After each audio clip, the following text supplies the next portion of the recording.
ओम शांति।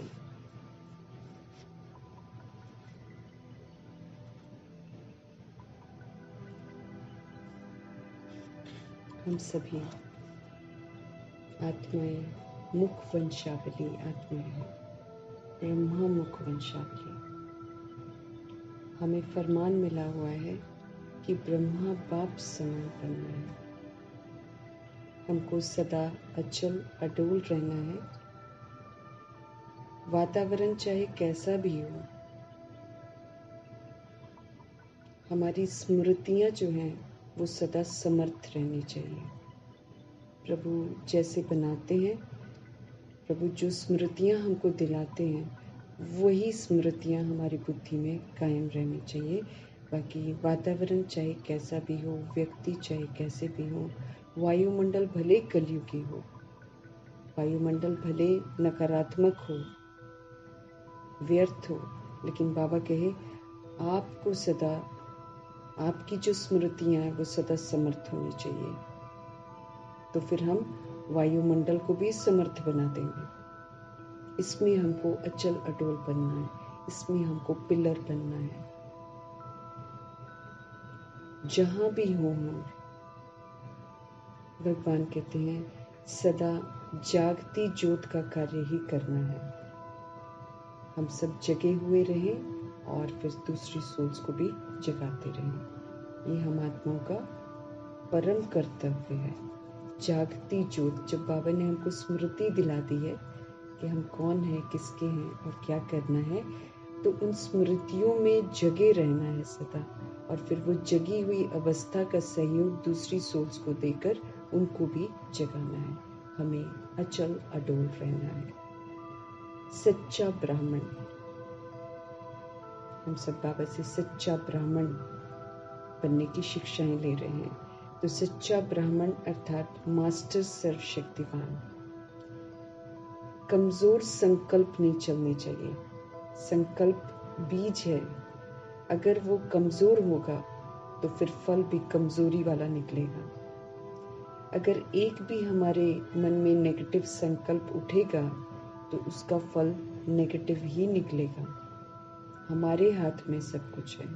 हम पॉजिटिव सोचेंगे, पॉजिटिव संकल्प करेंगे तो पॉजिटिव होगा। हम नेगेटिव संकल्प करेंगे तो नेगेटिव ही होगा। इस बात का हमको विशेष ध्यान रखना है। इसलिए महारथी बच्चों को बाबा कहे अपने संकल्प और स्मृति की तरफ बहुत ध्यान देना चाहिए। स्मृति सदा श्रेष्ठ हो, जो बाबा स्मृतियां दिला रहे हैं वही हो। संकल्प कल्याणकारी हो, शुभ हो, शुद्ध हो, सकारात्मक हो, सदा ही पॉजिटिव हो। बाबा कहे आप कहते हो ना मेरा मन मेरी बुद्धि, आत्मा कहती है ना मेरा मेरा। बाबा पूछते हैं हे मेरे अधिकारी बच्चे, आप अपने मेरे के ऊपर अधिकार नहीं रख सकते हो? अगर अपने ही संकल्पों के ऊपर आपका अधिकार नहीं होगा तो फिर परिस्थितियों में पॉजिटिव संकल्प तो कर ही नहीं पाएंगे। बाबा ने जो श्रीमत दी है वो स्मृति में नहीं रख सकेंगे। बाबा से राज्य भाग्य भी नहीं ले सकेंगे।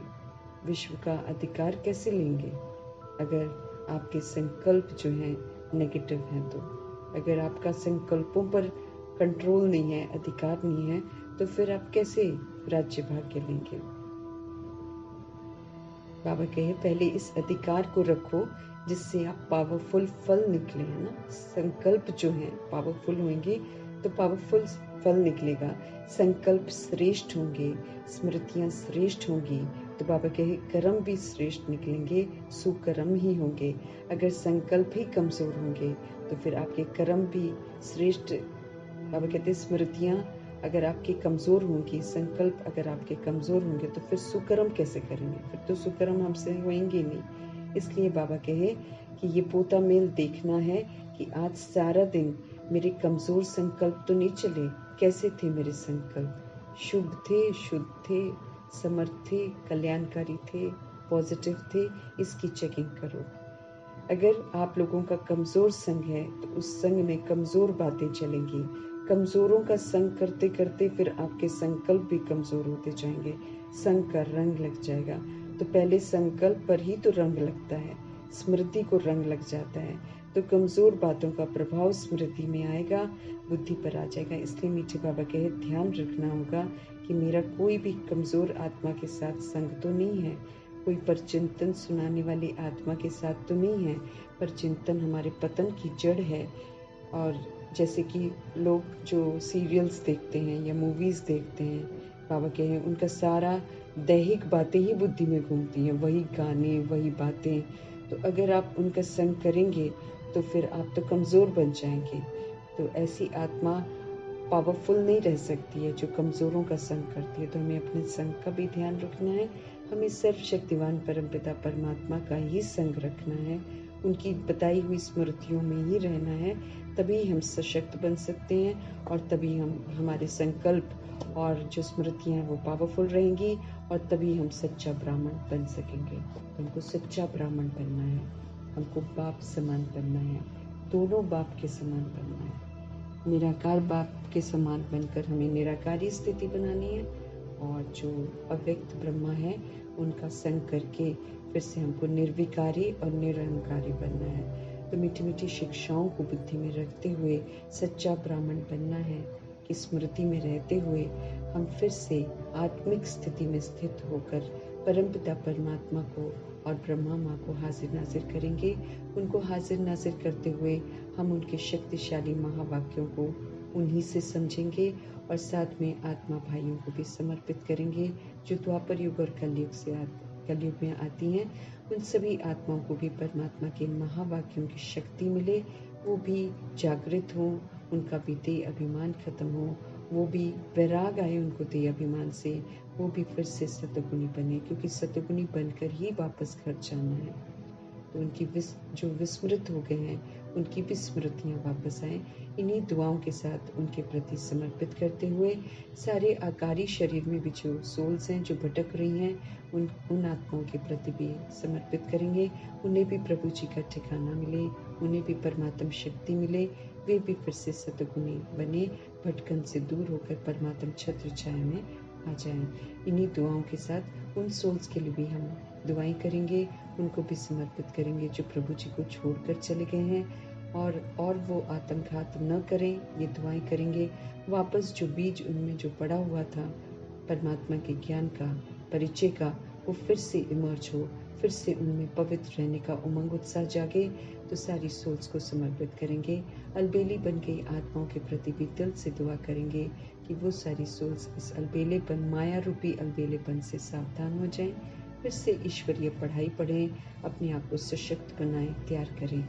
इन्हीं दुआओं के साथ सभी को समर्पित करते हुए हम सब देखेंगे आज संगम युग की इस सुबह में मीठे मीठे परमात्मा हम आत्माओं को किस विधि से सही रास्ते पर चलने का उमंग उत्साह दिलाते हैं।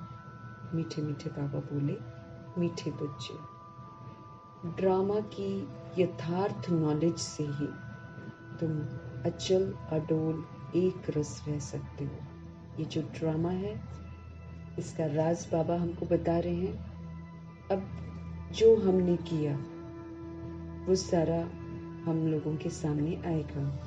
हमने प्रकृति को बिगाड़ा, प्राकृतिक आपदाएं आएंगी। हमने तत्वों को बिगाड़ा, तत्व हलचल करेंगे।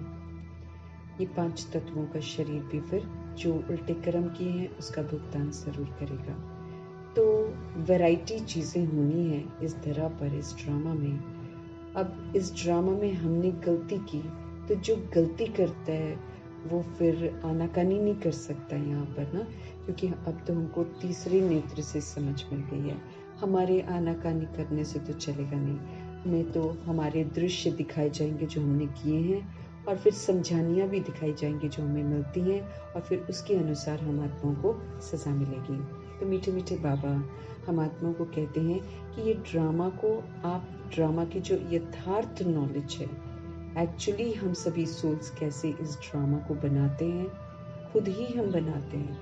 हम अविनाशी हैं, इसलिए हमारी अविनाशी रिकॉर्डिंग हो जाती है जिसके फिर तहत हम ये वाला पार्ट हर 5000 साल बाद हूबहू रिपीट करते हैं। हमने बनाया है, नहीं तो हम बोलते हैं हमारे साथ क्यों हुआ, वैसा क्यों हुआ, ये ड्रामा ऐसा क्यों है, वैसा क्यों है, ये ऐसा वैसा कैसा सारे सवालों का जवाब प्रभु जी आदि मध्य अंत का राज बता देते हैं। अब क्या है, अब हमने किया, हम विस्मृत हुए, दोष तो नहीं माना जाता है लेकिन फिर भी किया तो है। तो ये कर्म क्षेत्र है जहाँ पर जैसा कर्म करते हैं उसका रिजल्ट हमको जरूर मिलता है, उससे हम भाग नहीं सकते हैं। तो ये जो एक्यूरेसी है नॉलेज की, इसको अच्छे से जानना है। जब हम अच्छे से जानेंगे तब विघ्न आएंगे, परिस्थितियां आएंगी, लोग ऑपोजिशन करेंगे, तो हम अचल रह सकेंगे, हम अडोल रह सकेंगे, हम एक रस आगे बढ़ते रहेंगे। नहीं तो हम तो डावाडोल होते रहेंगे, क्योंकि शरीर तो हमारे बदल गए हैं। पिछला कर्म मेरे को याद नहीं है मैंने क्या किया। अब 63 जन्मों के पापों का बोझ भी है, वो भी सामने आता है, लेकिन हमको याद से उसको चुकता करना है। फिर अब हमको 63 जन्म जो भी हमने किया उसको फुल स्टॉप लगाना है। बाबा ने बोला जितनी बिंदी लगाओगे उतनी तुम्हारी कमाई होगी। जितना हम क्यों क्या के क्वेश्चन करते हैं उतना मेरी कमाई चट हो जाती है। इस बात का मुझे ध्यान रखना है। तो फिर सदा आत्मा की स्थिति में रहना है, शक्तिशाली स्वस्थिति में रहना है। फिर परिस्थितियां आए, चाहे व्यक्ति आए, चाहे कुछ भी आए मेरे सामने, हमको अचल अडोल रहना है, हमको स्थिर रहना है, हमको एक रस रहना है। तो जब हम इस विधि से रहते हैं तो फिर हम सारे पेपर्स को आराम से पास करते हैं। हम फिर शिकायत शिकवा नहीं करते ना। तो वो जो खौफ लेकर भी प्रकृति आती है, मैं आत्मा उसमें शांत स्थिर रहूंगी, माना मैं उसका रिगार्ड रख रही हूँ, मैं प्रकृति का रिगार्ड रख रही हूँ। मैं जितना रिएक्ट करूंगी, रिजेक्ट करके भागूंगी, उतना ही वो रिजेक्ट कर दिया ना मैंने। अब रिजेक्ट करना माना ये दिखाना कि प्रकृति गलत कर रही है। और जब हम रिजेक्ट नहीं करते, रिएक्ट नहीं करते, माना प्रकृति जो कर रही है बिल्कुल सही कर रही है, एक्सेप्ट कर रहे हैं ना, हम उसका रिगार्ड रख रहे हैं ना, फिर वो मुझे तंग नहीं करेगी। लेकिन जितना हम भागते हैं उतना हम उसको रिजेक्ट करते हैं, और जितना रिजेक्ट करते हैं उतना फिर वो छोड़ती नहीं है। तो इसलिए ड्रामा के राज को हमें यथार्थ नॉलेज जो भगवान जी ने हमको दी है, वो जब मेरी बुद्धि में रहेगी कि जो हो रहा है बिल्कुल कल्याणकारी है, उसमें मेरे हिसाब किताब चुकते हो रहे हैं, उसमें मैं पेपरों में पास हो रही हूँ, अगली कक्षा में पहुँच रहे हैं, इस बात का ध्यान रखकर फिर बोझ जो है वो उतर रहे हैं, हम प्योर बन रहे हैं। ये सारे कॉन्सेप्ट्स मेरे बुद्धि में जब रहेंगे तो कितनी भी परीक्षाएं आए हम उसमें अचल अटल रहेंगे, हिलेंगे नहीं। कोई एक्सक्लेमेटरी मार्क नहीं, कोई क्वेश्चन नहीं, कोई करेक्शन नहीं, कोई कोटेशन नहीं। और फिर जो अचल अडोल रहता है वही तो फिर ज्ञान मार्ग में एक रस रह सकते हैं, वरना एक प्रभु से सारे रस लेंगे और फिर निरंतर आगे बढ़ते रहेंगे। वो कहीं भी रुकेंगे नहीं तो अचल अडोल नहीं रहेंगे तो हम तो प्रश्न करेंगे ना। अब प्रश्न कर रहे हैं उतनी देर मेरा जो पुरुषार्थ है वो 0 लेवल पर चला गया, क्योंकि हम कर ही नहीं रहे, भगवान को याद नहीं कर रहे, विक्रम और बनने जा रहे हैं, तो एक रस नहीं रह सकते। लेकिन जब हम ड्रामा के राज को बुद्धि में रखते हुए अचल अटोल रहते हैं तो हमारी अवस्था जो है वो एक रस रहती है। फिर हम प्रभु जी से ही सारे रस लेते हैं और एक जैसा आगे बढ़ते जाते हैं। माया के तूफान को तुम्हें हिला नहीं सकते हैं। जब हम ड्रामा को यथार्थ जान लेंगे तो माया बहुत सारे तूफान लेकर आएगी, बहुत सारी कमी कमजोरियों को लेकर आएगी, उकसाएगी यूज करने के लिए। लेकिन मीठे बाबा कहते हैं अगर आप नॉलेज से फुल हो तो फिर आपको माया के तूफान हिला नहीं सकते हैं। फिर आप माया के तूफानों में भी अचल अडोल रहेंगे, आप किसी भी कमी कमजोरी को यूज नहीं करेंगे और एक रस आगे बढ़ते रहेंगे। प्रश्न है आज का, देवताओं का मुख्य एक कौन सा गुण है तुम बच्चों में सदा दिखाई देना चाहिए?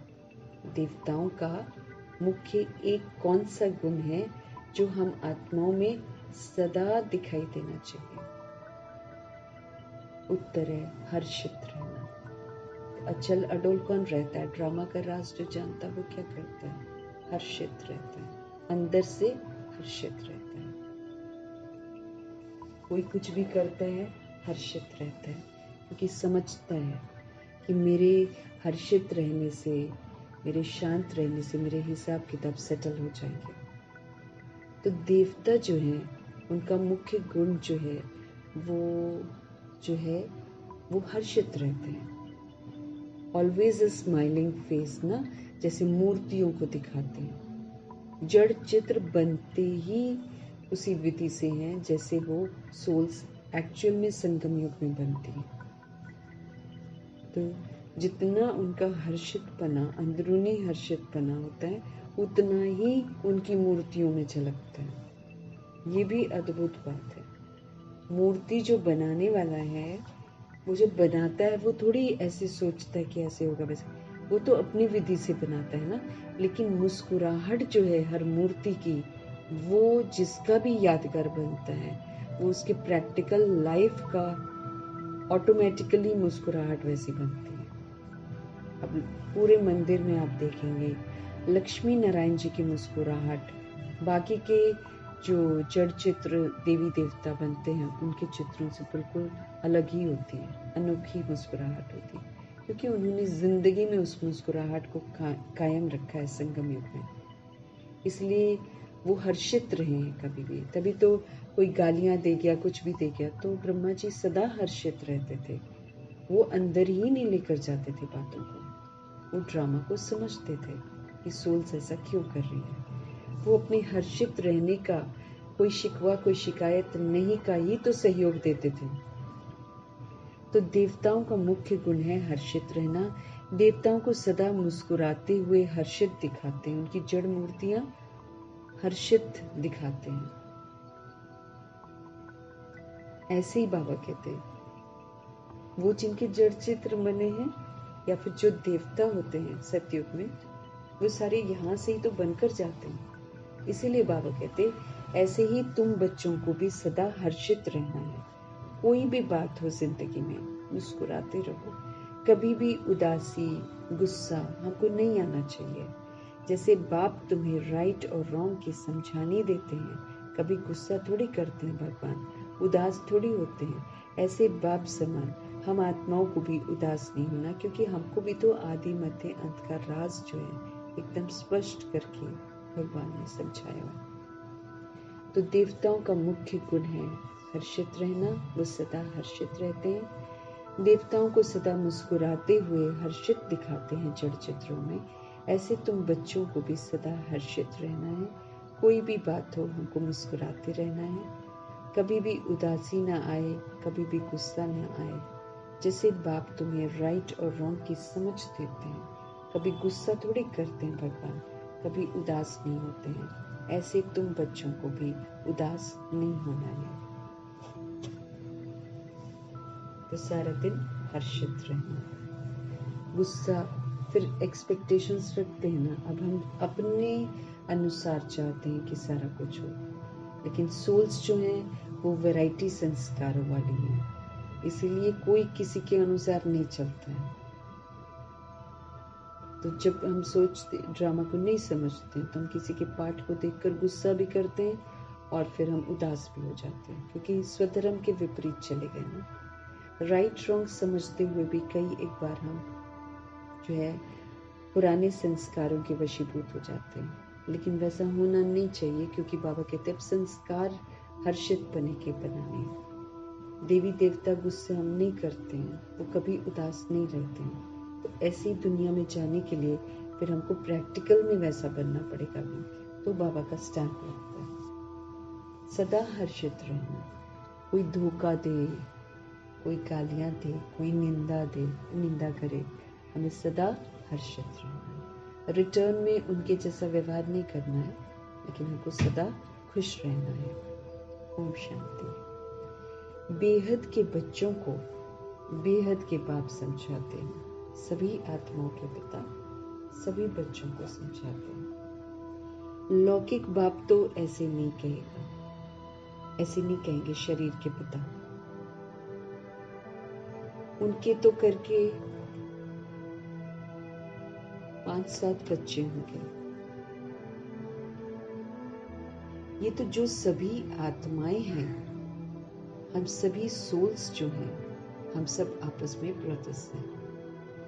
उन सब का फिर जरूर बाप होगा ना। जब हम इतनी सारी आत्माएं भाई भाई हैं, तो फिर हम आत्माओं के पिता तो होंगे ना। कहते भी हैं, क्या कहते हैं? हम सब भाई भाई हैं, हम सब आत्मा भाई भाई हैं। सबके लिए कहते हैं, जो भी आएंगे उनके लिए कहेंगे हम भाई भाई हैं। ड्रामा में तो सभी बांधे हुए हैं ना। अब चाहे कोई छोटे शरीर में हो, बाबा ने कहा, चाहे लड़कपन में हो, चाहे टीनेजर हो, चाहे उससे बड़े हों, सारे शरीरों में मौजूद जो हैं आत्माएं, वो हमारे भाई भाई हैं। तो जो भी आएंगे उनके लिए कहेंगे कि हम भाई भाई हैं। ड्रामा में तो सभी बंधे हुए हैं ना, जिसको कोई नहीं जानते। ये न जानना भी ड्रामा में नूत है। ये जो हम नहीं जानते हैं, ये जो हम भूल जाते हैं, बाबा कहे ये भी ड्रामा में नूंद है ना, फिक्स्ड है कि हम पुराना भूल जाते, तभी तो हम नए वाले शरीर में घुस के नए परिवार के बनते, नहीं तो बने ही ना, हम तो पुराने वाले के पास जाएंगे। ऐसा करेंगे ना फिर तो वो तो मुमकिन नहीं है। इसलिए बाबा कहते हैं ड्रामा में सभी बंधे हुए हैं, जिसको कोई भी नहीं जानते हैं। ये न जानना भी बाबा कहते ड्रामा में नूंद है। जो बाप ही आकर सुनाते हैं, कथाएं आदि जब बैठकर सुनाते हैं, तो कहते हैं परम पिता परमात्माए नमः। अब वो कौन है ये जानते नहीं है। कथाएं तो बहुत सुनाते हैं मीठे बाबा के, लेकिन आदि मध्य अंत को जानते नहीं है। तो जो बाप ही आकर सुनाते हैं, कथाएं आदि सब बैठकर सुनाते हैं, तो कहते हैं परमपिता परमात्माए नमः। अब वो कौन है जानते नहीं है। कहते हैं ब्रह्मा देवता, विष्णु देवता, शंकर देवता, परंतु समझ से नहीं कहते हैं। परमपिता परमात्माए नमः कहते हैं। अब वो कौन है ये जानते नहीं है, और फिर कहते हैं ब्रह्मा देवता, विष्णु देवता, शंकर देवता, समझते कुछ भी नहीं है।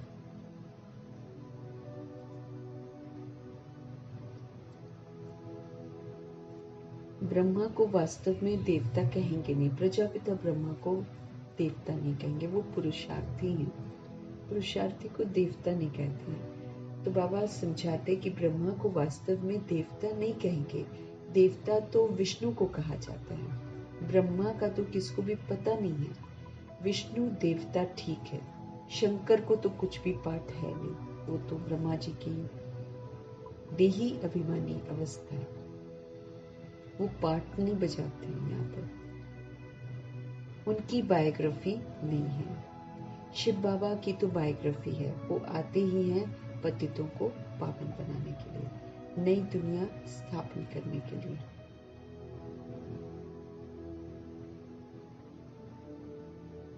ओके, शिव बाबा की तो बायोग्राफी है, वो आते ही हैं पतितों को पावन बनाने, नई दुनिया स्थापन करने आते हैं। अभी एक आदि सनातन देवी देवता धर्म की स्थापना और सारे जितने भी दैहिक धर्म है, देह के भान में बनाए हुए धर्म है, उनका विनाश होना है। सभी कहाँ जाते हैं? शांति धाम। तो जितने करोड़ों मनुष्य दिखाई देते हैं, शरीर यहीं ढह जाएंगे, लेकिन जो शरीर को चलाने वाली सोल है, वो तो फिर अपने घर परम धाम ना जाएगी। बाबा कहे वो आते ही हैं, शिव बाबा आते ही हैं पतितों को पावन बनाने, नई दुनिया स्थापन करने। अभी एक आदि सनातन देवी देवता धर्म की स्थापना हो रही है और सारे धर्मों का विनाश होता है। जब सच्चाई स्थापन हो जाती है तो झूठ का विनाश हो जाता है। सभी कहाँ चले जाते हैं? बाबा कहे सभी शांति धाम में चले जाएंगे। शरीर सबके विनाश हो जाने, वो तो देह भान और देह अभिमान विनाश होता है ना, तो शरीर सबके विनाश होने हैं। नई दुनिया में होंगे ही सिर्फ तुम। जो देही अभिमानी बनते हैं वही सिर्फ 111 में जाते हैं। जो भी मुख्य धर्म है उनको तुम जानते हो, सबको तो सबका तो नाम ले नहीं सकेंगे ना, छोटी छोटी टाल टालियां तो बहुत हैं। पहले पहले है डीटिज्म, फिर इस्लामी। ये बातें जो हैं सिवाय तुम बच्चों के और कोई की बुद्धि में नहीं है। अभी वो आदि सनातन देवी देवता धर्म जो है वो प्रायः लोप है, उसके यादगार बने हुए हैं, लेकिन वो सच्चा वाला धर्म अभी नहीं है। इसलिए बाबा कहते बैनियन ट्री का मिसाल देते हैं। वो बिल्कुल सृष्टि का जो है प्रतीक है। सारा झाड़ खड़ा है लेकिन उसका फाउंडेशन नहीं है। ऐसे ही यहाँ भी मनुष्य सृष्टि का झाड़ खड़ा है, लेकिन आदि सनातन देवी देवता जो फाउंडेशन है वो नहीं है। सबसे बड़ी आयु जो है इस बैनियन ट्री की होती है, तो इसमें सबसे बड़ी आयु है आदि सनातन देवी देवता धर्म की। वो जब प्रायः लोप हो तब तो बाप आकर कहे कि अभी एक धर्म की स्थापना और अनेक धर्मों का विनाश होना है। भगवान कहते जब विस्मृत होती हैं फिर से सोल्स,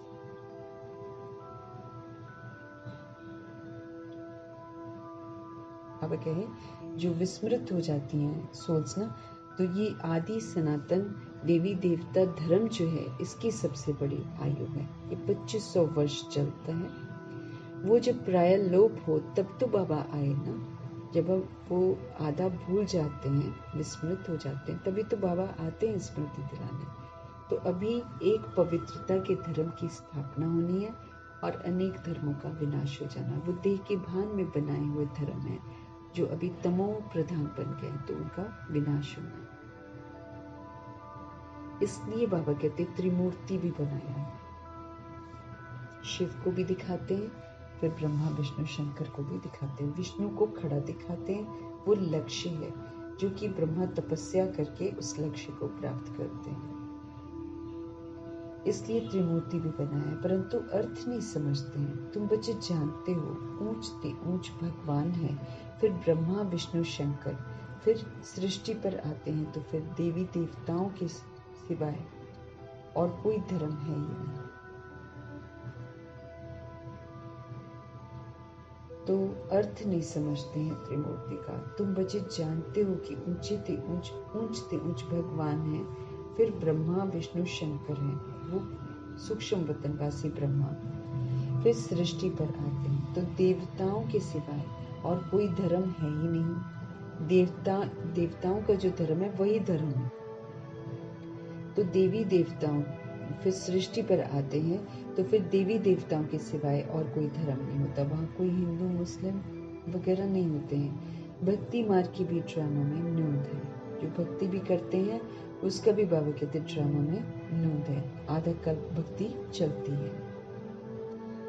भक्ति मार्ग बाबा कहते हैं कि भी ड्रामा में नूंद है। पहले शिव की भक्ति करते हैं, फिर देवताओं की भक्ति करते हैं। भारत की ही तो बात है बाबा कहते हैं। बाकी तो समझते हैं कि हमारा तो धर्म मठ पंथ जो है कब स्थापन होता है, पूछते हैं।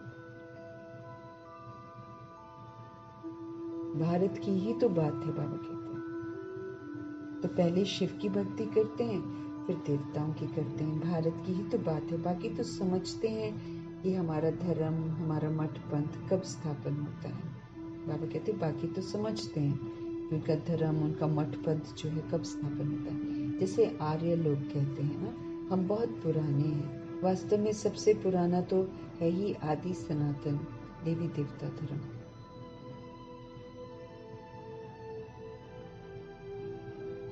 सबसे पुराना बाबा है ना, वास्तव में सबसे पुराना तो है आदि सनातन देवी देवता धर्म। तुम जब झाड़ पर समझाते हो तो खुद भी समझ लेंगे कि हमारा धर्म फलाने समय पर आएगा। जब समझाते हैं तो सोल समझ जाते हैं कि हमारा ये जो धर्म है ये फलाने समय पर आएगा। सबको जो अनादि अविनाशी पाठ मिला हुआ है सो बजाना। इसमें बाबा कहते कोई का दोष या भूल नहीं कह सकते हैं। सबको जो अनादि अविनाशी, हम अनादि आत्माएं हैं, हमने जो रिकॉर्डिंग कर ली वही पाठ हमको मिल गया, वही फिक्स हो जाता है। तो सबको जो अनादि अविनाशी पाठ मिला हुआ है सो बजाना है। इसमें कोई का दोष व भूल नहीं कह सकते। क्यों? क्योंकि अज्ञानता में विस्मृत होकर पाठ बजाया। 2500 वर्ष पाठ बजाकर सोल धीरे धीरे भूलना शुरू कर देती है, क्योंकि वो जितनी बार आधार लेती है शरीर का, जितनी बार शरीर के विस्तार का आधार लेती है, रिश्ते बनाती उतना उसकी शक्ति घटती चली जाती है। वो जितनी बार बॉडी लेती है उसकी पावर घटती है, उसकी स्मृति घटती है। इसलिए जब 2500 वर्ष भगवान जी का दिया हुआ राम राज्य और वर्षा समाप्त हो जाता है तो आत्मा विस्मृत होना शुरू होती है, भ्रिकुटी से आंख की तरफ आ जाती है। तो विस्मृत हो गई ना, अपने को भूल गई थोड़ा, और नीचे आंखों को देख लिया, फिर उसके बाद नीचे नीचे नीचे, फिर कलयुग में तो बिल्कुल शूद्र बन जाते हैं, गंदे ख्यालात वाले बन जाते हैं। इसलिए बाबा समझते रहे कि सभी को ये अनादि अविनाशी पाठ मिला हुआ है, सो बजाना है। हम जो अभी भी करते हैं वो सारा रिकॉर्ड होता है, हम फिर वही कल्प के बाद भी करेंगे। इसी के आधार से हमारी किस्मत बनती है, तकदीर बनती है। 2500 वर्ष जितना हम श्रेष्ठ बनेंगे अभी, उतना 2500 वर्ष मेरा सुखों से भरा होगा, और फिर जितना हम देर करेंगे फिर हम उतना पीछे आएंगे।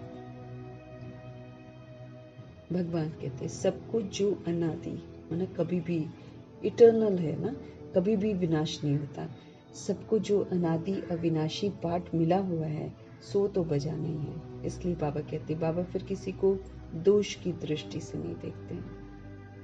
इसमें कोई का दोष या भूल नहीं कह सकते, क्योंकि भूल जाते हैं ना, तब गलत करते हैं, कोई समझाने वाला नहीं होता।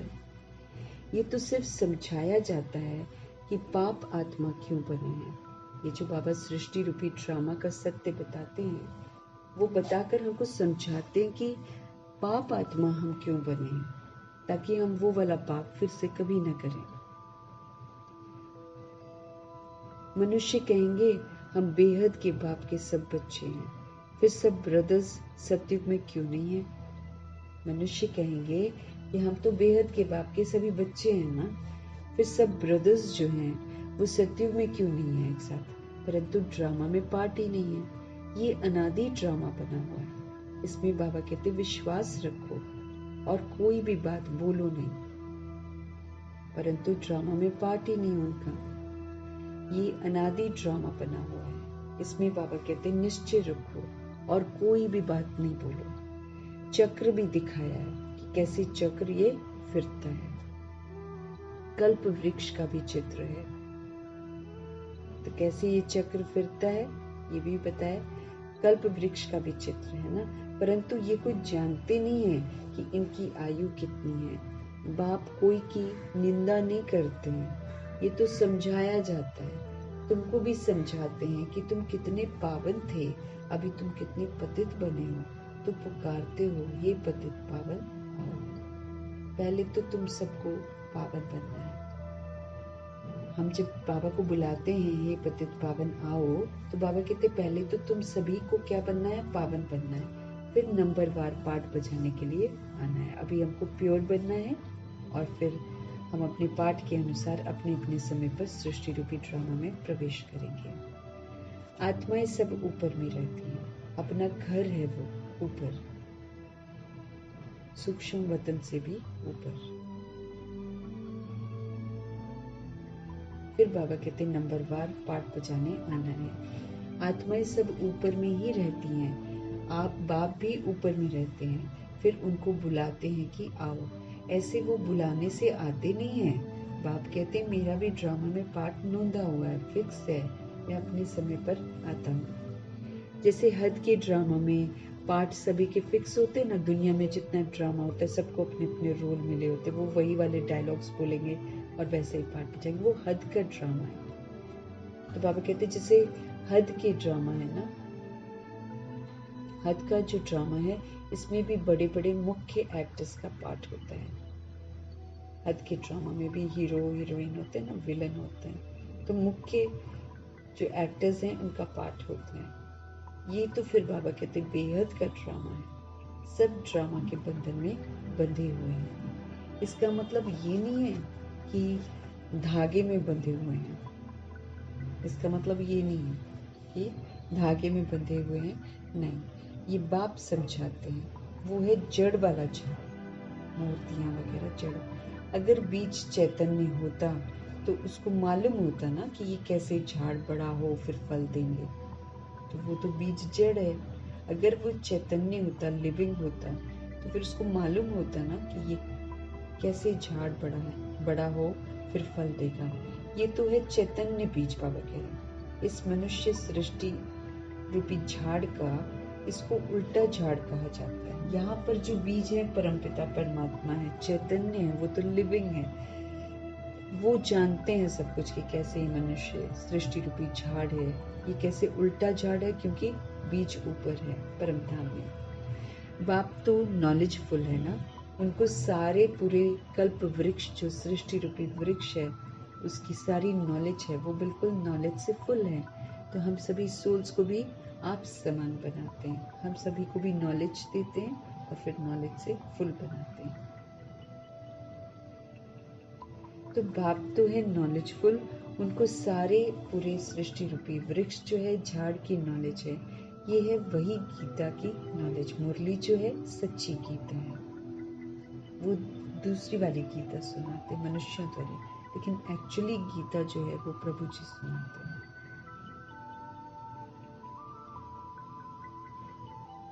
तो बाबा कहते ये है वही गीता की नॉलेज, कोई नई बात नहीं है। यहाँ बाबा कोई श्लोक आदि नहीं उच्चारते, क्योंकि वो वाली गीता में, जो मनुष्य वाली गीता है, उसमें श्लोक लिखे, बाबा श्लोक नहीं उच्चारते हैं। वो लोग तो ग्रंथ पढ़कर फिर अर्थ बैठकर समझाते हैं। बाप समझाते हैं ये है पढ़ाई।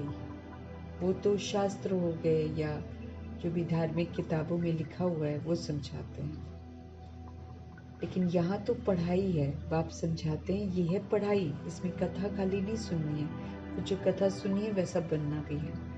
तो बाप समझाते हैं कि ये है पढ़ाई, इसमें श्लोक आदि की तो जरूरत नहीं है। उन शास्त्रों की पढ़ाई में कोई एम ऑब्जेक्ट नहीं है, वो खाली सुनते हैं, सत सत कहते हैं और फिर अपने अपने घरों में चले जाते हैं सारा सत्संग सुनकर। तो बाबा कहते हैं वो लोग गुरुद्वारे में तो समझाते हैं ना, पढ़कर समझाते हैं। तो बाबा कहते हैं बाप समझाते हैं कि ये है पढ़ाई, इसमें श्लोक आदि की जरूरत नहीं है। उन शास्त्रों की पढ़ाई में कोई एम ऑब्जेक्ट है ही नहीं। कहते भी है ना, ज्ञान, भक्ति, फिर वैराग। भक्ति के बाद वैराग आता है। ये पुरानी दुनिया विनाश होती है। सन्यासियों का है हद का वैराग, तुम्हारा है बेहद का वैराग।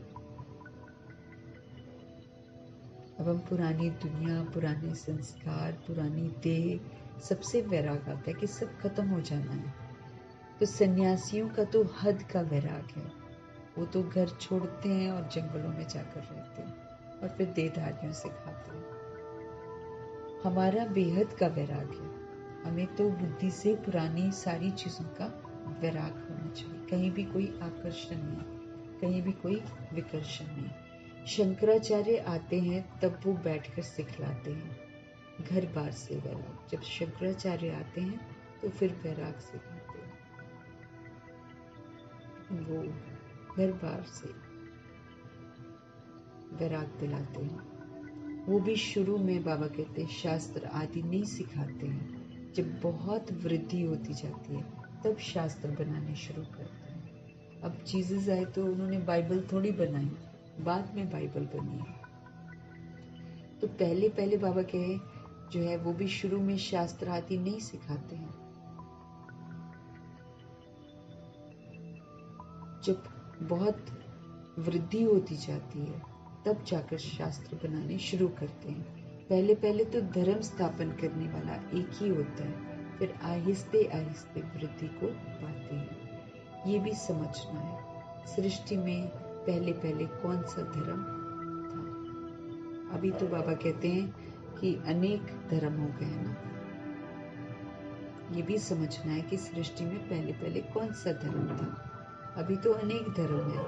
आदि सनातन देवी देवता धर्म था, जिसको स्वर्ग कहते हैं, जिसको हेवन कहते हैं। तुम बच्चे रचता को और रचना को जानने से आस्तिक बन जाते हो।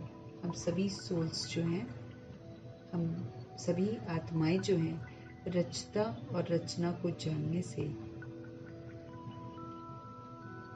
आस्तिक बन जाते हैं, क्योंकि हम भगवान को जानते हैं, समझते हैं।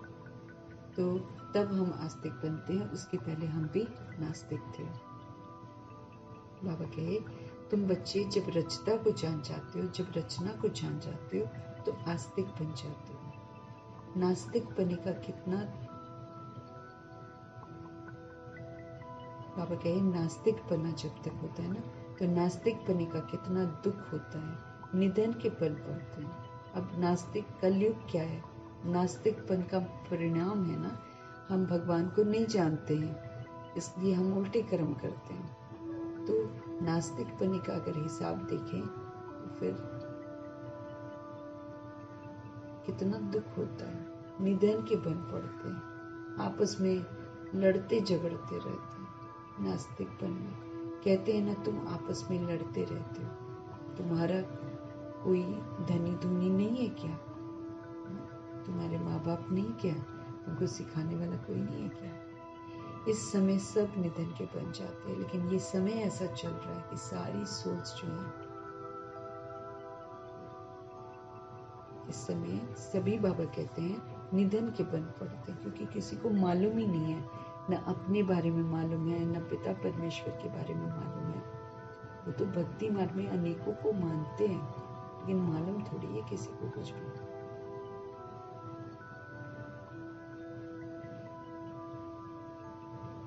कहते हैं ना, तुम आपस में लड़ते रहते हो, तुम्हारा कोई धनी धुनी नहीं है क्या। इस समय सभी बाबा कहते निधन के बन पड़ते हैं। नई दुनिया में पवित्रता है, नई दुनिया में सुख शांति है, अपार सुख थे बाबा कहते। तस्वीर दिखाते ना हम सभी सोच, नई दुनिया में प्योरिटी थी, प्योरिटी ही तो सुख शांति की जननी है, इसलिए वहां सुख शांति है, सब था, अपार सुख था।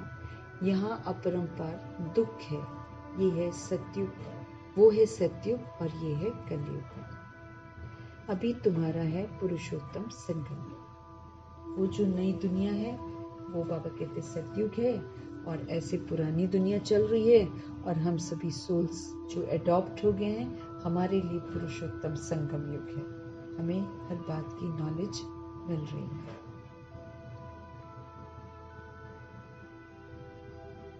बाबा कहे ये जो पुरुषोत्तम संगम युग है ये एक ही होता है, सत्युग त्रेता के संगम को पुरुषोत्तम नहीं कहेंगे। यहाँ है असुर और वहाँ है देवता है। तुम जानते हो ये रावण का राज्य है, रावण के ऊपर गधे का शीश दिखाते हैं है ना, जो एफिजी बनाते हैं, पुतला जो बनाते हैं, वो रावण का पुतला बना के एफिजी बनाकर उसके सिर पे गधा बना देते हैं। गधे को कितना भी साफ कर उस पर कपड़ा रखेंगे ना, गधा फिर भी मिट्टी में ही लेटकर कपड़े खराब कर देगा, उसकी फितरत है। तो इतना ऊंचा ज्ञान प्राप्त करके परमपिता परमात्मा हम आत्मा को समझ देते हैं कि हमको ऐसा उल्टा कर्म नहीं करना। तो ये पुरुषोत्तम संगम योग है, एक ही होता है ये। यहाँ पर असुर हैं, वहां देवता हैं। रावण के ऊपर गधे का शीश दिखाते हैं, गधे को कितना भी बाबा कहते साफ करो, उस पर कपड़ा रखो, गधा फिर भी जाकर मिट्टी में लेटकर कपड़े खराब कर देगा।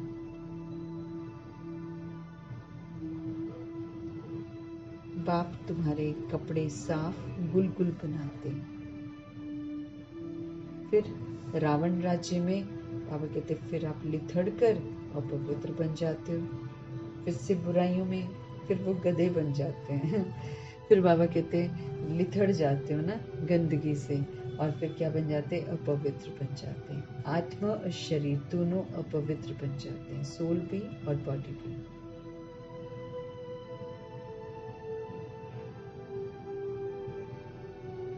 फिर से हमको समझ देते हैं कि बाप तुम्हारे कपड़े साफ करते हैं, ना आत्मा रूपी कपड़े को बोला जाएगा ना, तो बाप तुम्हारे कपड़े साफ गुलगुल बनाते हैं। फिर रावण राज्य में तुम फिर से गंदे हो जाते हो और पवित्र बन जाते हो। आत्मा शरीर दोनों अपवित्र बन जाते हैं। बाप कहते हैं तुमने सारा जो है श्रृंगार जो है, बाबा ने श्रृंगार किया था ना ज्ञान से, गुणों से, शक्तियों से। बाबा कहते तुमने सारा अपना श्रृंगार गवा दिया। बाप को पतित पावन कहते हैं। तुम भरी सभा में कह सकते हो कि हम गोल्डन एज में कितने श्रृंगारे हुए थे, कितना फर्स्ट क्लास थे।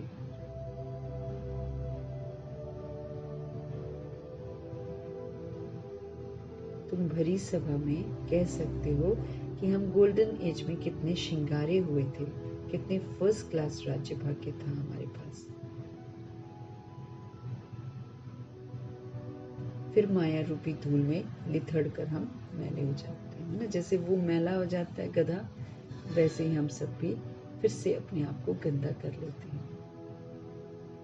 मैले हो जाते हैं। बाप कहते हैं ये दुनिया जो है ये अंधेर नगरी है, अंधेर नगरी है, अंधेर अज्ञानता का अंधकार छाया हुआ है।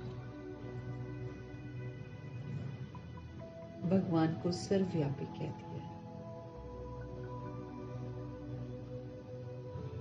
फिर बाबा कहते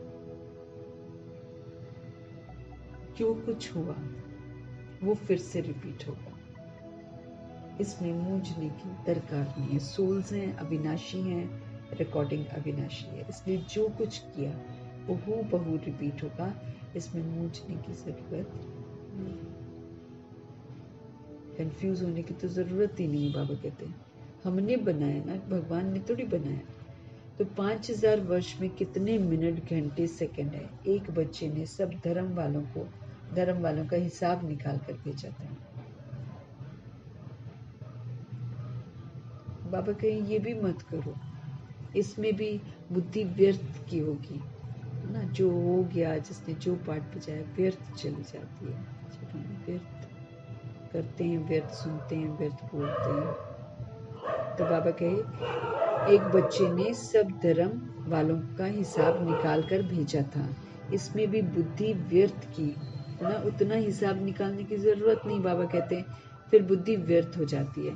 बाबा तो ऐसे ही समझाते हैं कि दुनिया कैसे चलती है, समझाना पड़ता है ना, तो इसलिए बाबा उसके विस्तार में नहीं जाते हैं कि सारे धर्म वालों का हिसाब निकाल कर भेजा। इससे तो बाबा कहते हैं बुद्धि व्यर्थ को चली जाती है। मीठे बाबा तो ऐसे ही समझाते हैं कि दुनिया कैसे चलती है। प्रजापिता ब्रह्मा है ग्रेट ग्रैंडफादर, सबसे पहले सृष्टि रूपी ड्रामा में प्रवेश करने वाली आत्मा है। तो प्रजापिता ब्रह्मा है ग्रेट ग्रैंडफादर, उनका ऑक्यूपेशन कोई भी नहीं जानता। विराट रूप बनाया है, तो प्रजापिता ब्रह्मा को भी उड़ा दिया है। विराट रूप बाबा कहते बनाया है, तो प्रजापिता ब्रह्मा को भी उड़ा दिया है। बाप और ब्राह्मणों को यथार्थ रीति जानते ही नहीं है, उनको कहते भी हैं आदि देव, सबसे पहले देव आत्मा बनने वाली आत्मा, इसलिए उनको आदि देव भी कहते हैं। बाप समझाते हैं मैं इस झाड़ का चैतन्य बीज रूप हूँ।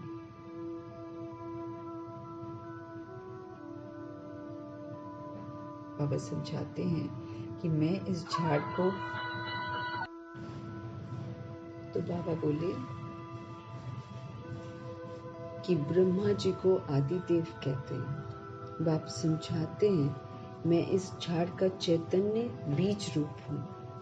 ये उल्टा झाड़ है, बीज ऊपर है और फिर सारा विस्तार पेड़ का नीचे को है। उधर क्या होता है, बीज नीचे होता है और फिर वृक्ष होता है। ये उल्टा झाड़ है। बाप जो सत्य है, जो चैतन्य है, ज्ञान के सागर हैं, उनकी महिमा की जाती है। आत्मा न हो तो चल फिर भी न सके। अगर आत्मा बॉडी में न हो तो चल फिर भी न सके। गर्भ में भी 5-6 मास के बाद आत्मा प्रवेश करती है, नहीं दूसरे तीसरे महीने में प्रवेश कर जाती। पहले होती होगी सतो प्रधान समय में ऐसा होता होगा, जब शुरू का होगा तब ऐसा होता होगा, क्योंकि 150 वर्ष की आयु होती है ना वहां पर, तो वहां विधियां ही बिल्कुल डिफरेंट होंगी। इसलिए मीठे बाबा बोल रहे हैं गर्भ में भी 5-6 मास के बाद आत्मा प्रवेश करती है, ये भी ड्रामा बना हुआ है, फिर आत्मा निकल जाती है। तो खलास, बॉडी खलास। आत्मा अविनाशी है, वही पार्ट बजाती है। ये बाप आकर रियलाइज कराते हैं कि तुमको जो दिखाई दे रही है बॉडी, वो जो हिल रही है, डुल रही है, कुछ भी कर रही है, वो आत्मा की वजह से कर रही है। आत्मा निकल जाए तो ढेर हो जाएगी बॉडी, कुछ नहीं कर सकती। इसको रियलाइज कराते हैं भगवान कि सब कुछ सोल कर रही है जो दिखाई नहीं देती। आत्मा इतनी छोटी बिंदी है और उसमें अविनाशी पार्ट भरा हुआ है। आप सपोज करो हम प्रजापिता ब्रह्मा जी को ले लेंगे, आत्मा तो छोटी सी है ना, लेकिन उसमें 5000 वर्ष का ड्रामा रिकॉर्डेड है।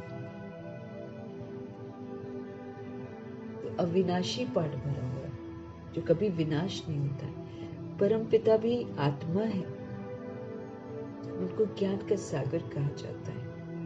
वही आत्मा का रियलाइजेशन कराते हैं, वही आकर हमको समझ देते हैं कि हम सोल्स हैं, हम कैसे पार्ट बजाते हैं, हर चीज की समझ देते, रियलाइज कराते हैं।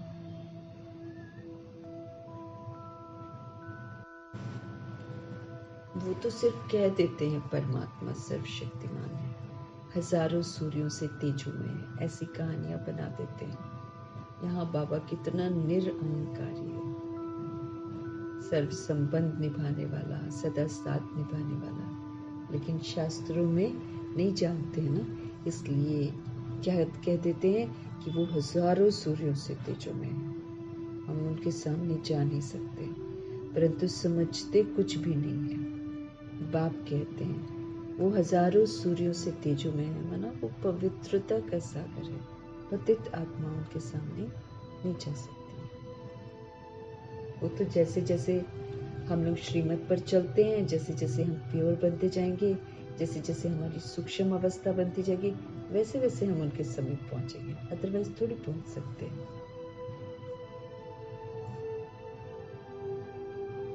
मीठे बाबा बोले वो तो सिर्फ कह देते हैं कि परमात्मा सर्वशक्तिमान, हजारों सूर्यों से तेजो में है, परंतु समझते कुछ भी नहीं है। बाप कहते हैं ये सब भक्ति मार्ग में वर्णन किया हुआ है, फिर शास्त्रों में लिख दिया है। अर्जुन को साक्षात्कार हुआ तो कहा ना, मैं इतना तेज सहन नहीं कर सकता हूँ, तो वो बात मनुष्यों की बुद्धि में बैठी हुई है कि वो बड़ा तेजो में है। इतना तेजो में किसके अंदर प्रवेश करे तो फट जाए। भगवान क्या है ना, दुनिया कहानी बना देती है ना, हम मनुष्य आत्माएं जो है मनगढ़ंत कहानियां बनाते भी हैं, सुनते भी हैं। तो बाबा कहे अर्जुन को साक्षात्कार हुआ तो उसने कहा मैं इतना तेज सहन नहीं कर सकता हूँ। तो भगवान कहते वही बात जो है वो मनुष्यों की बुद्धि में बैठ गई है कि भगवान ऐसा है, इतना तेजो में किसके अंदर प्रवेश करे तो वो तो फट जाए। ज्ञान तो नहीं है ना, तो समझते हैं परमात्मा तो हजार सूर्यों से तेजो में है, हमको उनका साक्षात्कार चाहिए, ऐसा बोलते हैं। भक्ति की भावना बैठी हुई है ना, तो उनको वो साक्षात्कार भी होता है। अब जैसे हमारी भावनाएं होती है ना, वैसे साक्षात्कार भी होते हैं। शुरू शुरू में तुम्हारे पास भी ऐसे बहुत साक्षात्कार करते थे, आंखें लाल हो जाती थी, साक्षात्कार किया, फिर आज वो कहाँ है ना? जो सोल साक्षात्कार करती थी, जो संदेशियां थी, जो ऊपर से सारा मैसेज लेकर आती थी, सब कुछ एकदम आज नहीं है। वो सभी है भक्ति मार्ग की बात है, तो ये सब बाप समझाते हैं, इसमें ग्लानि की कोई बात नहीं है। बच्चों को सदैव कैसा रहना है, हर्षित रहना है।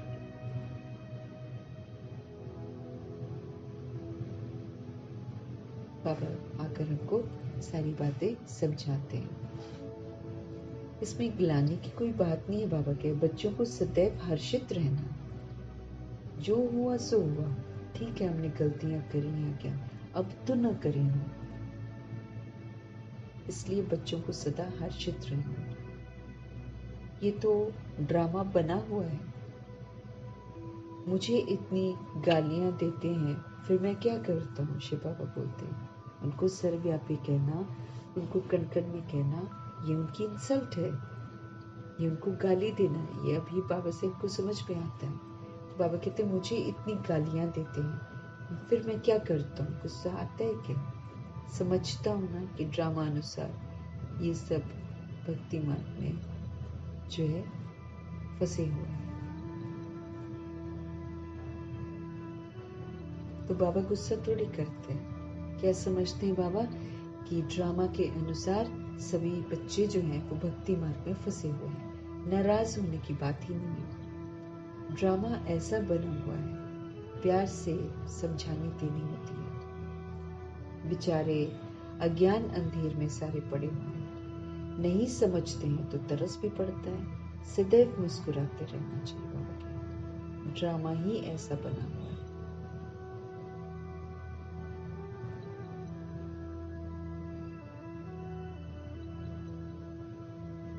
बाबा के ड्रामा अनुसार ये सब भक्ति मार्ग में फंसे हुए हैं। नाराज होने की तो बात ही नहीं है। ड्रामा ऐसा बना हुआ है, प्यार से समझानी देनी होती है। बेचारे अज्ञान अंधेरे में पड़े हैं तो नहीं समझते हैं। बाबा कहते नहीं समझते हैं तो तरस भी पड़ता है। तो बाबा कहते सदैव कैसा रहना चाहिए? हमको मुस्कुराते रहना चाहिए। ये बेचारे स्वर्ग के द्वारे आ नहीं सकेंगे, ये सब शांति धाम में जाने वाले हैं। तो सदैव हमको मुस्कुराते रहना चाहिए। बाबा कहे ये बेचारे स्वर्ग के द्वारे आ नहीं सकेंगे, ये सब शांति धाम में जाने वाले हैं।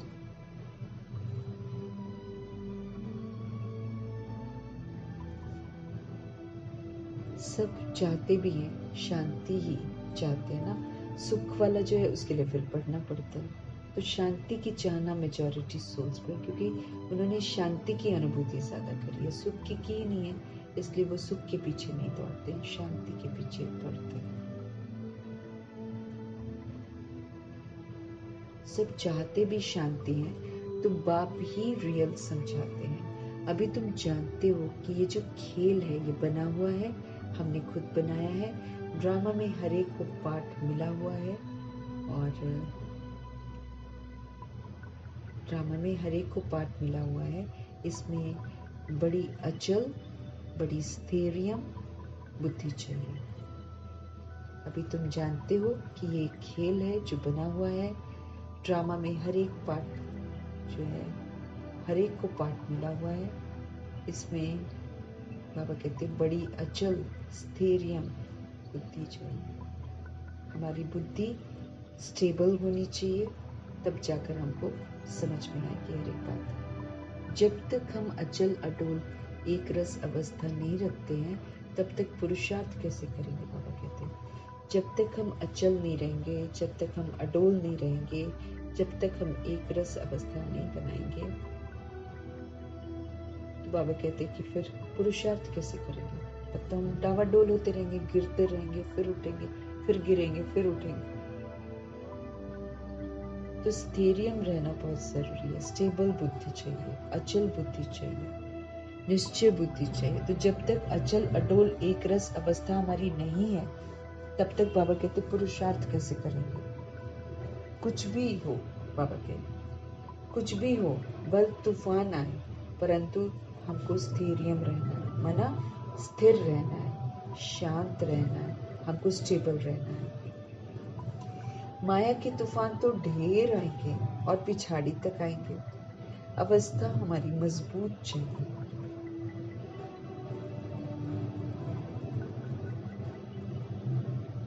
है ना? बाबा कहे जब तक अचल अडोल एक रस अवस्था नहीं है, तब तक पुरुषार्थ कैसे करेंगे? ये हमको समझना है कि जब जब हम अचल अडोल नहीं रहते हैं, तो फिर एक रस अवस्था हमारी होती नहीं है, तो हम नीचे को गिरते हैं।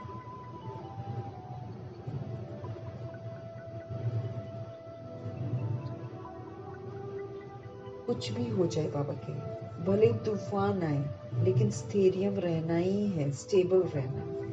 माया के तूफान तो ढेर आएंगे और पिछाड़ी तक आएंगे, लेकिन वो हमको समझना है कि वो मजबूत बनाने के लिए माया आ रही है।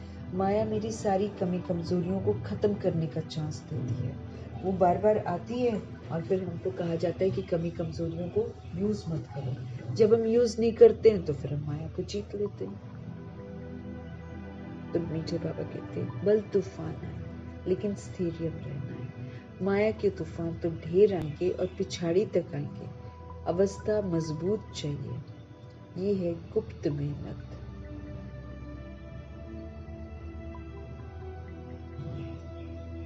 ये है गुप्त मेहनत। सबकी अपनी अपनी गुप्त मेहनत करनी है, मजबूत बनना है। कई बच्चे पुरुषार्थ करके तूफान को उड़ाते रहते हैं। जितना जो पास होगा उतना ऊंच मर्तबा पाएगा।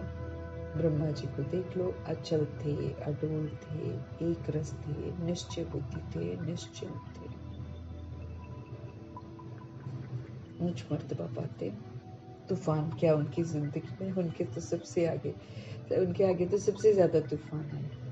तो भगवान हमको भी समझ दे रहे हैं कि तूफानों के वशीभूत नहीं होना है, इसी में तो पास होना है।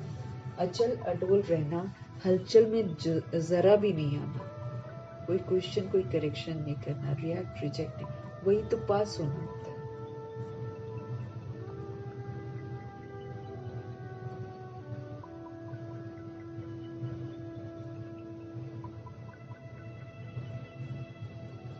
जितना जो पास होगा तूफानों में, परीक्षाओं में, विघ्नों में, तरह तरह की चीजें, परिस्थितियों में, जितना जो पास होगा उतना ऊंच मर्तबा पाएगा। राजधानी में मर्तबे तो बहुत है ना।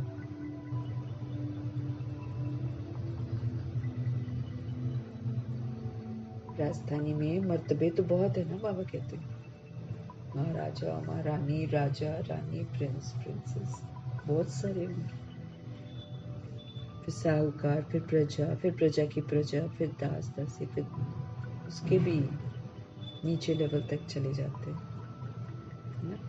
तो बाबा कहते जब बिल्कुल नीचे लेवल पर चले जाते हैं फिर बाबा आकर हमको फिर से ऊंच मर्तबा दिलाते हैं। माया के वशीभूत होकर हम नीचे लेवल पर चले जाते हैं और बाबा फिर हमको ऊंचे लेवल पर लाते हैं। तो जैसे जैसे हम पुरुषार्थ करते हैं, पुरुषार्थ के अनुसार कोई महाराजा महारानी बनता है, कोई राजा रानी बनता है, फिर कोई प्रिंस प्रिंसेस बनता है, फिर कोई साहूकार बनता है, फिर कोई प्रजा बनता है, फिर कोई दास दासी बनता है, फिर कोई दास दासी की भी दास दासी। मीन्स इस विधि से राजधानी जो है स्थापन होती है। राजधानी में मर्तबे हैं बहुत सारे, हम अपने पुरुषार्थ के अनुसार उन मर्तबों को प्राप्त करते हैं। तो जितना हम सारे पेपर सबके साथ होते हैं, सबके साथ कलयुग सामना करेगा, लेकिन हमको कैसे पास होना है? बिंदी लगानी है बस। अचल अडोल रहना, कोई शिकवा नहीं, कोई शिकायत नहीं।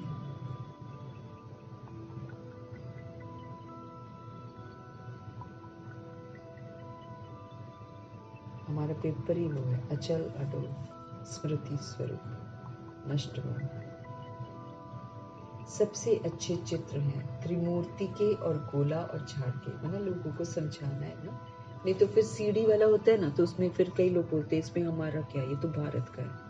अब पूरे वर्ल्ड की सोल्स को अगर समझाना है तो फिर त्रिमूर्ति का चित्र चाहिए, गोले का चित्र चाहिए, वो जो स्वास्थ्य होगा, और फिर साथ में वृक्ष का, कल्प वृक्ष जो है, सृष्टि रूपी वृक्ष जो है, उसका चित्र चाहिए। उसको फिर दिखाकर यथार्थ हम दूसरी सोल्स को समझा सकते हैं।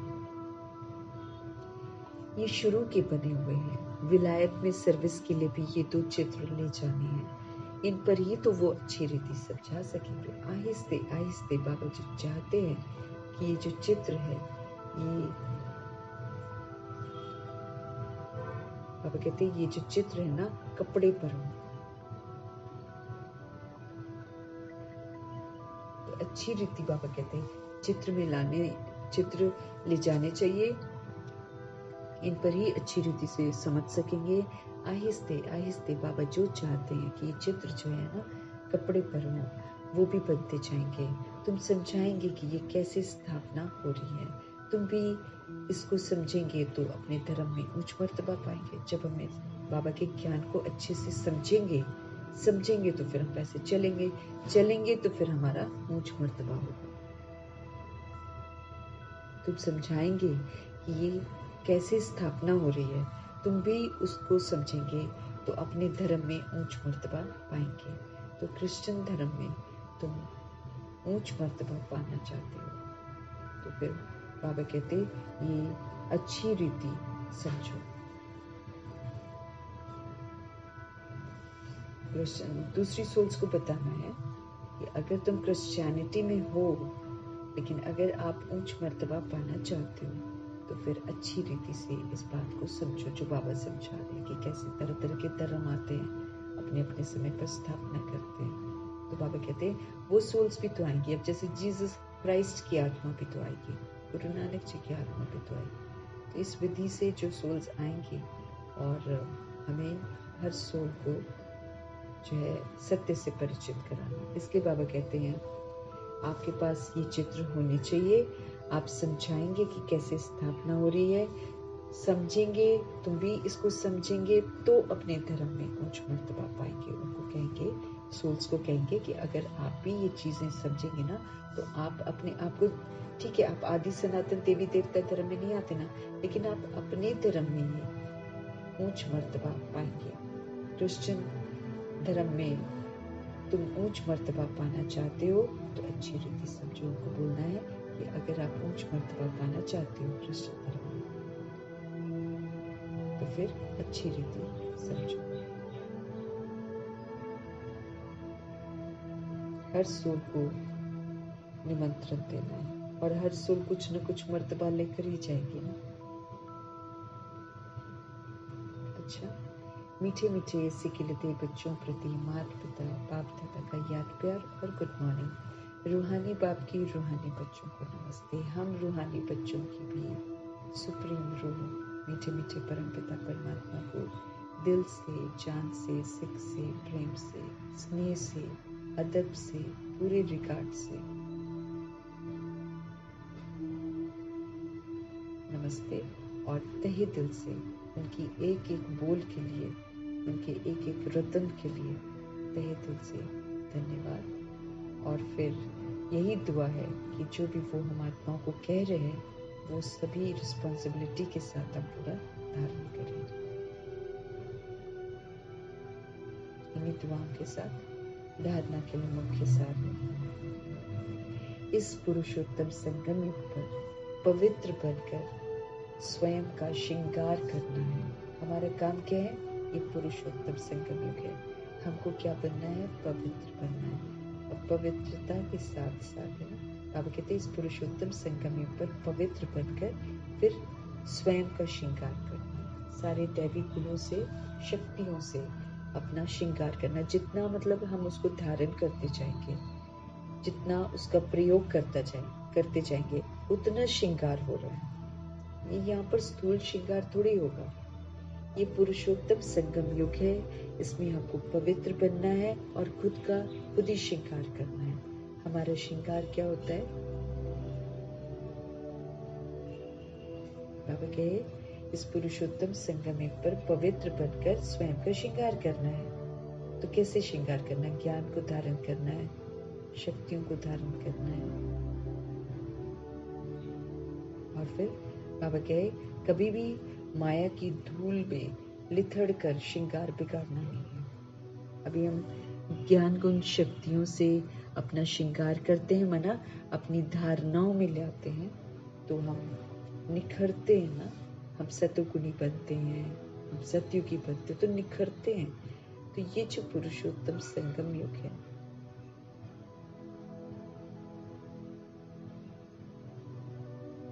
तो हम जब निखर रहे हैं, जब हम श्रृंगारे जा रहे हैं तो फिर भगवान कह रहे हैं जब माया आए तो माया के वशीभूत नहीं होना। माया के वशीभूत हो जाते हैं तो फिर बाबा कहते हैं धूल में, जैसे कि धूल मिट्टी में गधा जो है वो लिथड़ कर गंदा हो जाता है, बेसमझी का कार्य करता है, ऐसे फिर हमारे श्रृंगार भी अगर बिगड़ जाते हैं तो ये अच्छी बात नहीं है ना। इसलिए भगवान समझते रहे कि माया की धूल हमारी आंखों में न पड़ जाए, माया की चाल में कहीं हम फंस न जाए। तो कभी भी माया की धूल में हमको लिथड़ कर गंदा होकर अपना श्रृंगार नहीं बिगाड़ना है।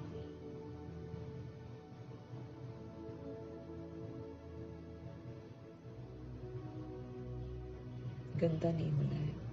माया के तूफान आएंगे जरूर, लेकिन हमें अपने उच्चतम स्थिति में स्थित रहना है कि मैं पुरुषोत्तम संगम योगी ब्रह्मा मुख वंशावली आत्मा, प्रभु के साथ रहने वाली आत्मा, तो कभी भी गंदा काम नहीं करेंगे। इस ड्रामा को यथार्थ रीति समझकर हमें अपनी अवस्था को अचल अटोल स्थैर्यम बनानी है। कभी भी मूंझना नहीं है कि ऐसा क्यों कर रहे हैं, वैसा क्यों कर रहे हैं, पहले तो नहीं करते थे, अब तंग कर रहे हैं, तो अभी इमर्ज हुआ है ना, इसलिए तंग कर रहे हैं।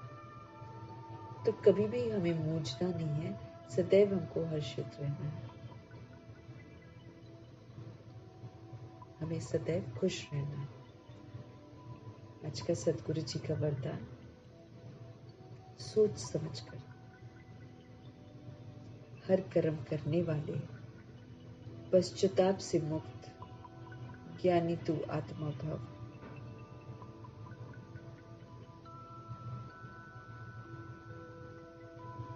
सोच समझकर, क्योंकि सारी समझ हमको मिल गई है। गिरे कैसे वो भी बता दिया बाबा ने, चढ़ेंगे कैसे वो भी बता दिया। तो सोच समझकर बाबा कहते हैं हर कर्म कराने वाले कर्म इंद्रियों से पश्चाताप से मुक्त बन जाते हैं। ज्ञानी तो आत्मा भव का वरदान प्राप्त कर लेते। ज्ञान को समय पर यूज किया।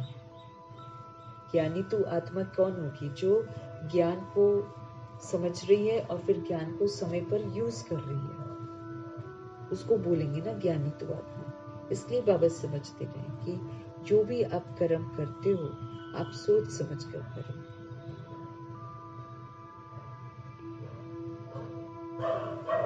तो सोच समझकर हर कर्म करने वाले जो होते हैं वो पश्चाताप से मुक्त हो जाए। तो हमें सोच समझकर हर कर्म करना है ताकि हमको पश्चाताप, क्योंकि जब हम नहीं सोचते समझते हैं, ज्ञान के अनुसार हम नहीं चलते हैं, तो हम कितना पछताते हैं, फिर उससे मेरे मार्क्स कट हो जाते हैं।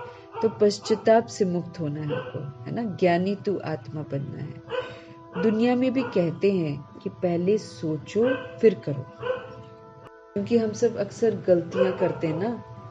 कुछ भी चल रहे हैं, गिर गए हैं, लड़खड़ा गए हैं, तो कहते हैं ना भाई देख कर चलो। ऐसे जितनी समझ हमको मिल रही है उस समझ के अनुसार हमको चलना है। बाबा कहते हैं अपनी सोच भी नहीं चलानी है, समझ कर चलना है। तो सोच समझ कर हर कर्म करने वाले जो है ना, वो पश्चाताप से मुक्त ज्ञानी तो आत्मा भव का वरदान प्राप्त कर लेते हैं। ज्ञान को यूज करने का समय है। दुनिया में भी कहते हैं कि पहले सोचो फिर करो। जो सोचकर नहीं करते हैं, करके फिर सोचते हैं, तो पश्चाताप का रूप हो जाता है उनका। पीछे सोचना ये पश्चाताप का रूप है, और पहले सोचना ज्ञानी तो आत्मा का गुण है। सोचना है, लेकिन बाबा कहते पहले सोचना है, करके नहीं सोचना है। करके सोचने से पश्चाताप का रूप हो जाता है। लेकिन जब हम पहले से ही सोचते हैं, है ना, पहले से ही सोचते हैं और फिर समझ के अनुसार कर्म करते हैं,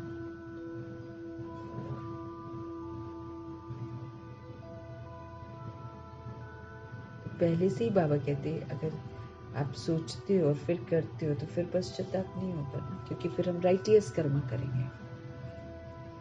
पीछे सोचना माने बाद में सोचना, ये पश्चाताप का रूप है। और अगर पहले सोचना, ये ज्ञानी तो आत्मा का गुण है। पहले सोचती है फिर करती है। द्वापर कलयुग में तो बाबा कहते हैं अनेक प्रकार के पश्चाताप ही करते रहे।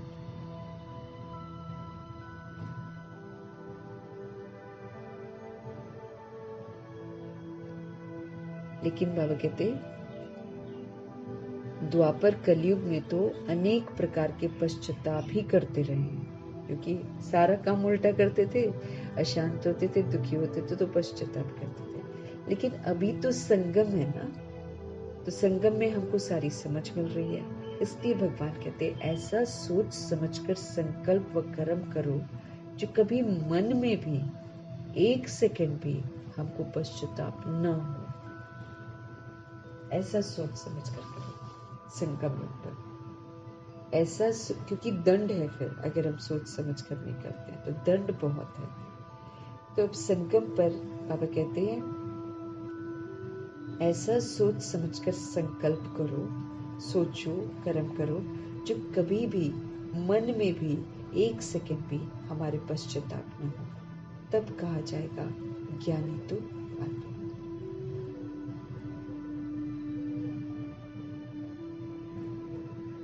तब कहेंगे ज्ञानी तो आत्मा। तब लगेगा कि हाँ ज्ञान ले रहे हैं और ज्ञान समझ में आ रहा है और नॉलेजफुल होकर बात बजा रहे हैं। तब कहा जाएगा ज्ञानी तो आत्मा। तो संगम पर ऐसा सोच समझकर हमको संकल्प करना है, कर्म करना है जो कभी भी मन में भी 1 सेकंड भी हमको पश्चाताप न हो। तब कहा जाएगा कि हम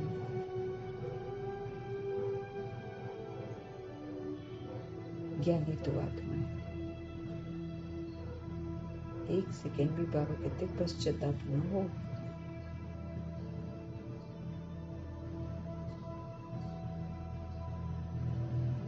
तब कहेंगे क्या, क्योंकि ये ज्ञानी तो आत्मा का मेडल है जो हमको लेना है। ये मेडल है,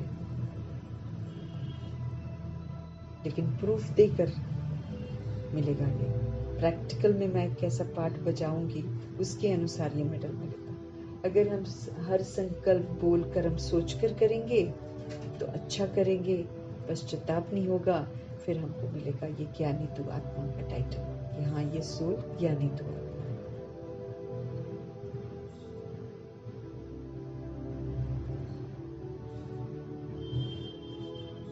तो ध्यान से करना है बाबा का। सोचने से पहले भी सोचना है कि क्या ये श्रीमद् प्रमाण है। अगर है तो फिर सोचना है, फिर बोल भी वैसे ही होंगे, फिर कर्म भी वैसे होंगे, फिर हमको पछताना नहीं पड़ेगा क्योंकि छूट जाएगा सब कुछ। सारी बॉडीज छोड़ देंगी सोल्स, उस समय बड़ा पश्चाताप होगा। ऐसा नहीं करते, वैसा कर लेते, बाबा ने तो समझाया था फिर भी मैंने नहीं किया। तो ऐसा न करना पड़ेगा।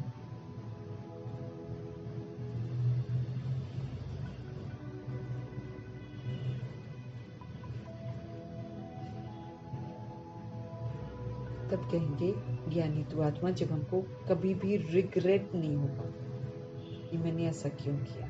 उसको बाबा बोलते ज्ञानी तो आत्मा। जैसे मातेश्वरी और प्रजापिता ब्रह्मा थे, गलती करी नहीं तभी तो वो ज्ञानी तो आत्मा। आज का स्लोगन है रहम दिल बनकर, अपने पर रहम करना है।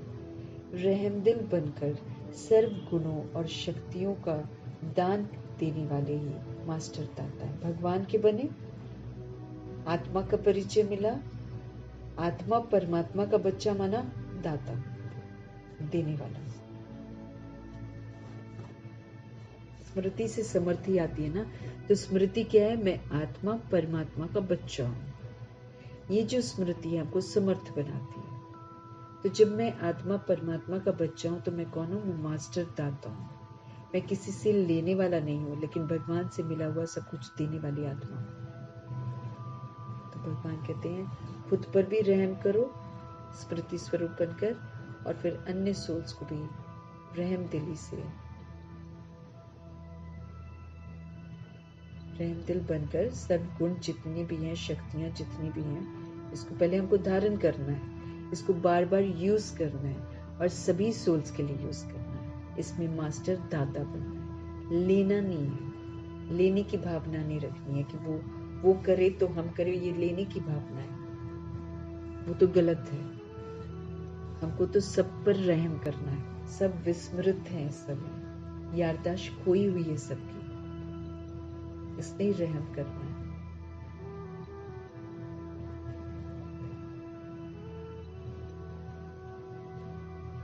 तो रहम दिल बनकर बाबा कहते जितने भी गुण हैं, जितनी भी शक्तियां हैं, उसका दान देने वाले मास्टर दाता बनो। दान दो उसका, मास्टर दाता बनो, देते जाओ, देते जाओ, देते जाओ। तो हमेशा क्या याद रखना है, मैं आत्मा परमात्मा का बच्चा हूँ, मैं आत्मा मास्टर दाता हूँ, मैं आत्मा ज्ञानी तू आत्मा, ज्ञान को, गुणों को, शक्तियों को यूज करने वाली आत्मा, इसका सभी को सुख देने वाली आत्मा, उसी को बोलेंगे ना ज्ञानी तू आत्मा।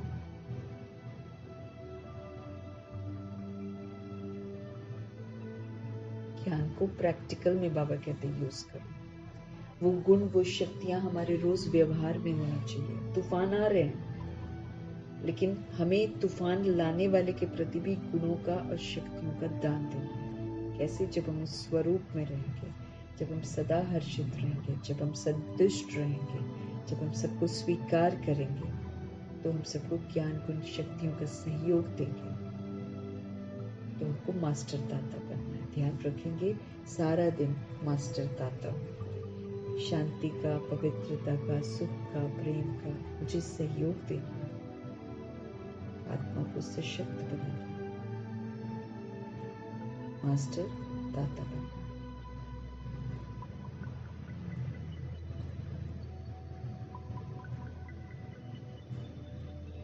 समर्थ बनना है, समर्थ बाप के हम समर्थ बच्चे हैं, तो अब हमको समर्थ बनना है। तो समर्थ बनाने वाले शिव पिता परमात्मा का दिल से शुक्रिया करेंगे।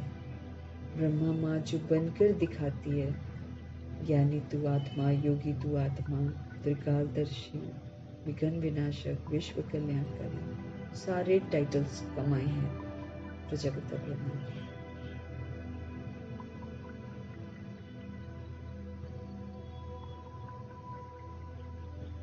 तो उनके धन्यवाद करेंगे, क्योंकि प्रैक्टिकल में करके दिखाना मीन्स हमारे लिए बहुत इजी कर देते हैं। ये तो सुनने में थोड़ा डिफिकल्ट लगता है, लेकिन उन्होंने करके दिखाया और बताया कि बहुत इजी है। अचल अडोल रहना, उसका परिणाम कितना अच्छा है, समझाते हैं उनके एक्ट्स। इसलिए उनका बहुत बहुत धन्यवाद करेंगे।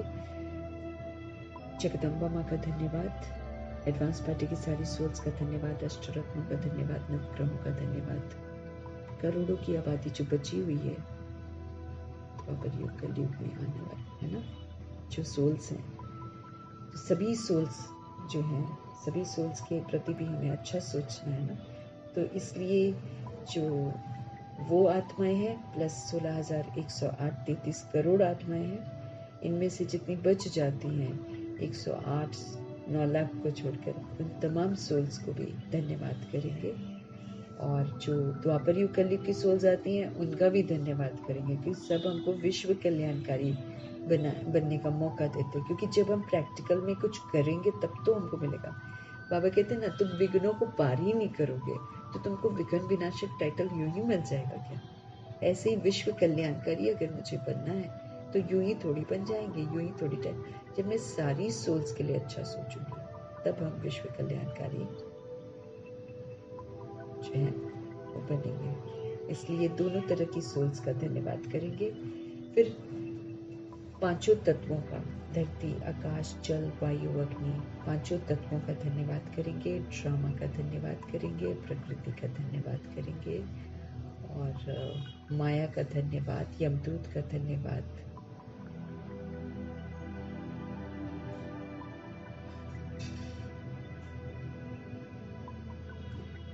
साधनों का धन्यवाद करेंगे, साधन बनाने वालों का धन्यवाद करेंगे, साथ में रहने वाली सोल्स का धन्यवाद करेंगे, सहयोगी आत्माओं का धन्यवाद करेंगे, जो अविनाशी अखुट खजाने प्रभु जी देते हैं सफल कर आगे बढ़ने के लिए, उसका हम बहुत बहुत धन्यवाद करेंगे।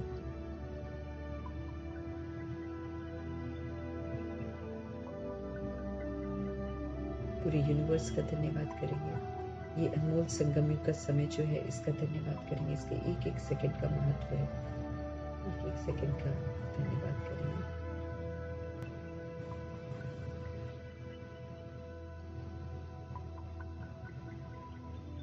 फिर जो हम इस सृष्टि रूपी ड्रामा में जो भी हम यूज करते हैं ना, सभी चीजों के लिए, पानी है, धरती है, जो भी हम यूज करते हैं ड्रामा से लेते हैं, जो भी एक एक चीज का धन्यवाद।